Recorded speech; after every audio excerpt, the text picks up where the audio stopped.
Chapter 3. As soon as Amanda had seen Christine and Tom Beatty out, she walked down the hall toward the office of Kate Ross, the firm's in-house investigator. As she walked, she thought about what Tom Beatty was going through. Amanda was no stranger to post-traumatic stress disorder. Several years ago, she had been taken prisoner by the surgeon, a serial killer. Amanda had escaped unharmed physically, but the trauma had left psychic scars. PTSD was terrible and crippling. For the most part, Amanda was okay now, but what she had endured at the hands of the surgeon had lasted only a few minutes. She could not imagine what it would be like to face the horrors of war over and over.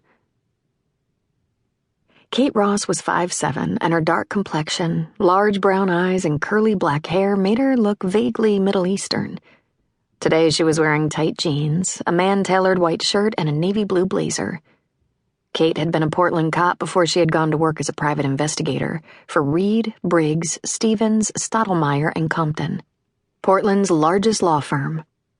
While at Reed Briggs, Kate had asked Amanda to represent Daniel Ames, a young associate at the firm who was charged with murder. After Kate and Amanda cleared Daniel's name, Kate and Daniel had become lovers and had joined Amanda's firm. "We have a new client," Amanda said as she took a seat. "What's the case?" "A simple assault. Our guy goes into a bar." "This sounds like an old joke." "That's a rabbi, a priest, and a Buddhist monk. And get serious." Kate held up her hands. "My bad. Continue, Buana." Tom Beatty, our client, was seated on a stool watching a baseball game at the Lookout. "I know where that is." "I figured you might. Anyway, Tom says that everyone was jammed together. There was a big play. Harold Rue, who was seated next to our client, jumped up and threw out his arms, knocking over Tom's beer. Rue got sopping wet and blamed our client. Tom apologized, but that wasn't enough for Mr. Rue, and he threw a punch." "So our guy is saying it was self-defense?" Amanda nodded. "But we may have a problem. Our client was a Navy SEAL, and he saw combat in Afghanistan and Iraq. He won't talk about what he did, but I have the impression it was heavy-duty stuff. The problem for Harold Rue is that Mr. Beatty knows how to defend himself, and, he grudgingly admitted, he's very good at it." "What happened to Rue?" "He's in the hospital." "Whoa." "Yeah, whoa." "How bad are the injuries?" Kate asked. "That's for you to find out. Get the police reports and go to the Lookout and see if you can find someone who saw the fight." The Lookout was an old neighborhood hangout on the far corner of a 3-block strip of quaint, trendy boutiques, art galleries, and restaurants running through a middle-class residential neighborhood in southeast Portland. Kate walked into the dark interior at 4, when she figured the bar would be less crowded. A trio of young men were sipping beers and eating burgers at a table. Near the back, a young couple snuggled in a booth, laughing and talking in the low tones used by new lovers.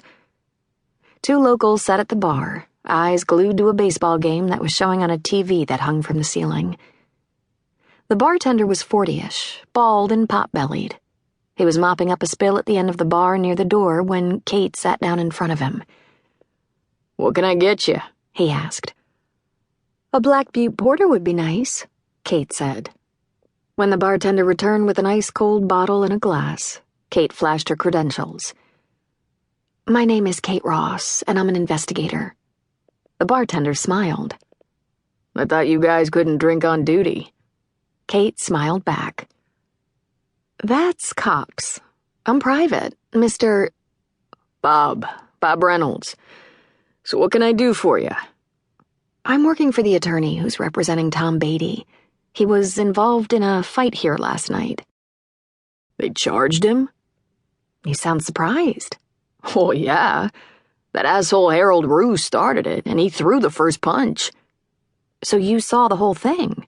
"Most of it, and I'm not likely to forget it." "Why is that?" "Outside of one of those kung fu movies, I never saw anything like it." The bartender shook his head. "Tom's been in here a couple of times. He keeps to himself, watches the game, then leaves. Never causes any trouble. So I didn't figure him for a guy who could fight like that." "Can you walk me through the fight from the beginning?"